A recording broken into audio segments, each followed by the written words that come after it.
10% du PIB de la France, c'est ce que représente l'économie sociale et solidaire. Le secteur devrait créer 600 000 emplois supplémentaires d'ici 2020. Autant dire que les entreprises dites sociales ont le vent en poupe. Elles séduisent notamment les investisseurs. Encore faut-il bien savoir s'y prendre. Avec nous pour en parler, Guillaume Desnaux, bonjour. Bonjour. Vous êtes le cofondateur de l'entreprise sociale À l'Envie, dont la mission est d'accompagner les personnes âgées à domicile. Alors, première question que j'ai envie de vous poser, vous qui avez réussi à lever des fonds, comment faut-il s'y prendre? Est-ce que c'est plus difficile pour une entreprise sociale? Alors non, c'est pas plus difficile. Aujourd'hui, on a vraiment de la chance. Le contexte est super favorable.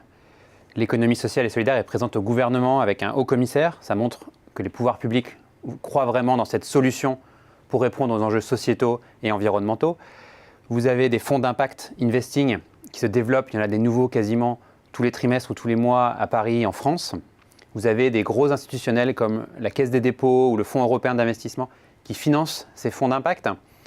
Vous avez des collectivités comme la région Île-de-France qui récemment a lancé une initiative très forte en faveur du social business. Donc non, on se sent vraiment épaulé, on a vraiment l'impression d'être dans un contexte où l'économie sociale est identifiée par tous comme une des solutions et c'est super. Donc pour vous, il est plus facile de lever des fonds quand on est une entreprise sociale, finalement? Alors non, c'est pas plus facile, ça c'est peut-être un peu le piège. D'accord. Une entreprise sociale, ça part toujours d'une mission, d'une conviction chevillée au corps, l'envie d'avoir un changement sur la société, d'avoir un impact social.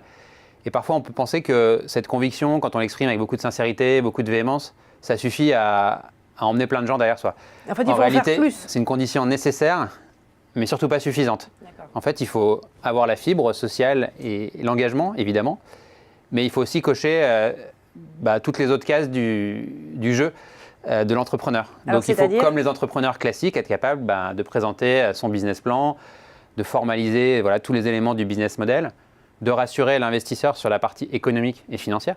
C'est peut-être même encore plus important que dans d'autres entreprises, parce que le business model, souvent, il a des vrais partis pris sociaux qui le rendent encore plus complexe à réaliser. Et donc, il faut être très très bon sur tous les compartiments du jeu de l'entrepreneuriat et avoir en plus cet engagement, cette fibre et pouvoir la communiquer avec sincérité. Alors, si vous aviez un conseil, un seul à donner à un start-upper ou à un entrepreneur qui cherche à lever des fonds dans ce domaine de l'ESS, qu'est-ce que vous diriez? C'est travailler en écosystème. Le fait d'avoir une mission au départ comme fil directeur d'une entreprise, ça fait qu'il y a forcément d'autres gens qui partagent cette mission et qui ont envie de vous aider.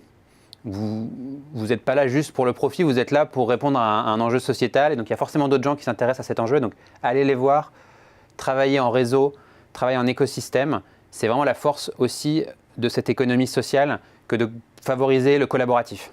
Favoriser le collaboratif. Eh bien, merci Guillaume Desnaux pour votre éclairage. Merci.